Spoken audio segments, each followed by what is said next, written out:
Bright Tuty. Every student matters. This topic talks about sustainable development.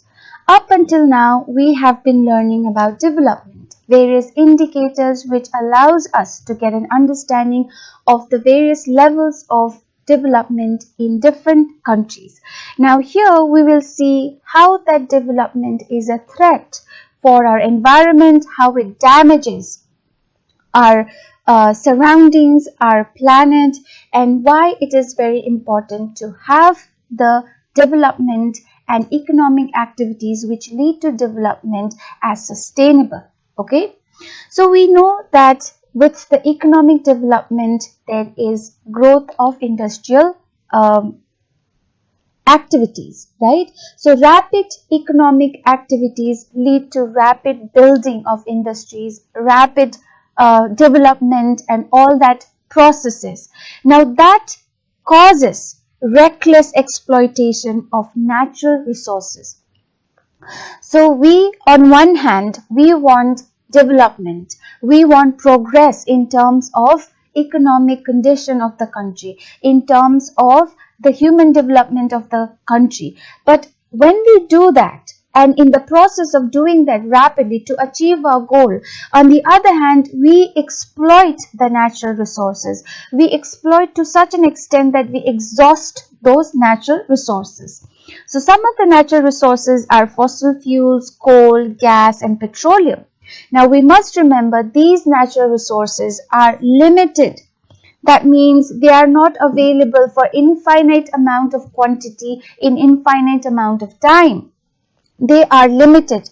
Once we keep on using it and overusing it, it will come to an end. It will be over. Okay? So when the resources are over because of our overuse and use and exhaustion, then the development of all the countries in future will be in danger, because without the resources, the economic development cannot take place. All right? Now resources are, like I said, very important for development of a country and of all the countries around the world. But their use and overuse repeatedly, it pollutes environment. Okay, it pollutes the surroundings, it pollutes the earth. So with greater production as a result of economic development, that leads to more and more pollution. Pollution of land, pollution of air, pollution of space, pollution of light, pollution of water, etc. So pollution today has become a global concern to everybody, not only to India, not only to USA. It has become a concern, a worrying thing for everybody around the globe. Okay, and the solution for such damage caused by economic development is to come up with environmental friendly strategies and to implement them, to apply them in the process of economic development of the countries around the world. There are two serious effects of economic development. Okay, there are many effects, but there are two serious. First of all, that if we keep on using the resources, okay, then the resource will deplete fast. And then our future generation will not have anything left for their use in future. Okay, and the second one is, if we keep on using our natural resources like fossil fuels, minerals, then that damages the environment, because in search of getting more and more resources, natural resources, we dig, we burn, we explode, we do a lot of things, and in the process of doing that, we keep on damaging more and more the environment. Okay, global warming, which is a very it's a very sensational topic right now. Everybody is talking about it and everybody knows how the earth is getting impacted by the global warming every year. So it's a serious threat to the world, okay, threat to every countries, to all the countries, to everybody. And the present type of the development has caused it. The kind of economic activities, the kind of development that is being carried on by all the countries around the world, that has caused pollution, that has caused damage to the environment, and this ultimately has caused global warming. And so what we can understand is that the present type of development that each country has or carries, that is not sustainable. Okay, so there are some examples. In India, we are facing problem in the groundwater, the availability of groundwater. Groundwater is used for drinking. In some parts of our country, some states are facing acute scarcity of groundwater. The water level, the groundwater level is decreasing or reducing every year. Okay.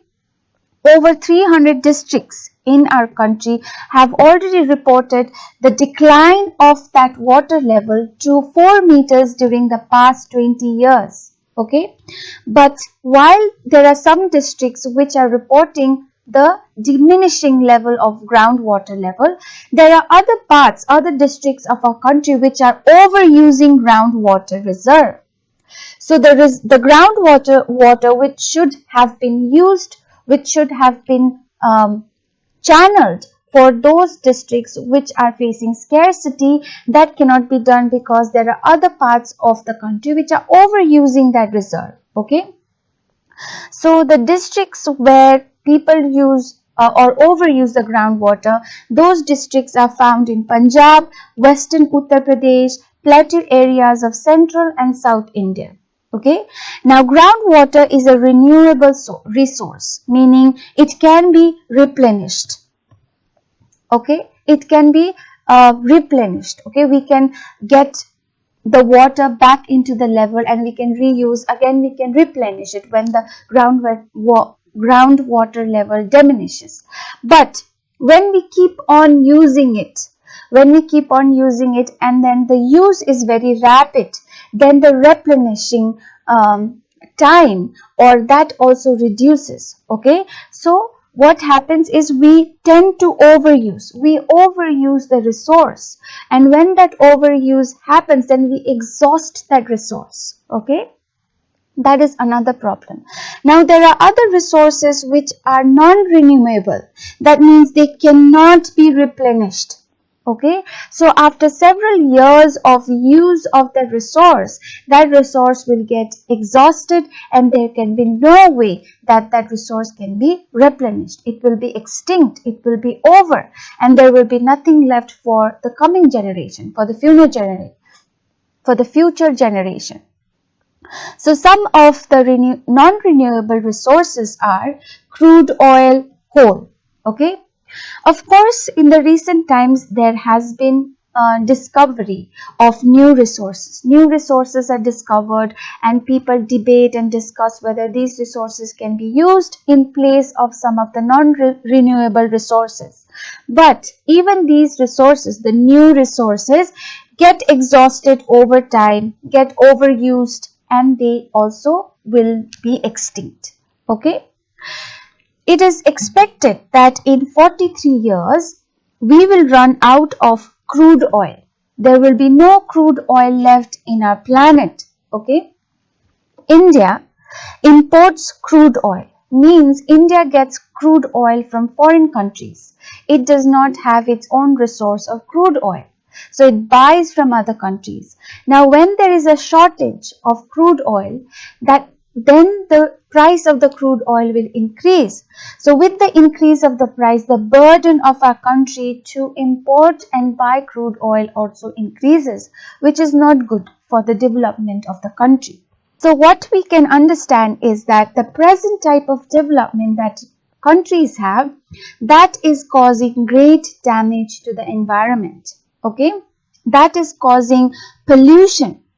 Okay, so the development and the process in which progress is made by the countries, that has serious repercussions, that has serious consequences which are damaging, which need to be addressed, for which solutions need to be brought out immediately. Okay, otherwise the development of the countries in future will be in danger.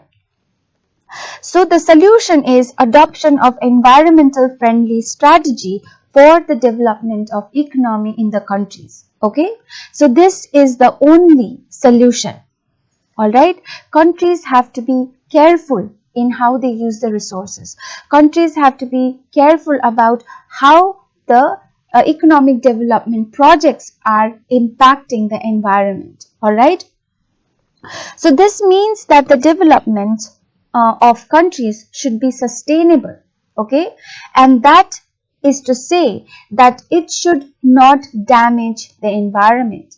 You carry on with your development process, you develop your country, but make sure that while you do that, you don't damage the environment, you don't hurt the environment, you don't exhaust the minerals and resources. And we should not compromise the needs of the future generation. We should be careful, we should be thoughtful and sensible towards the future generations, because when they come and if they find no resources, then their lives will be at danger. Okay, so the development should be managed in such a way that future generations do not suffer. So there are necessary conditions which are required for sustainable development. First is limit human population. The human population in the world is rapidly growing. With the growth of the human population, there will be more needs. To address the needs, the resources will be used. With the use and overuse of resources, they will be exhausted. Okay, so that will cause problem, that will cause pollution.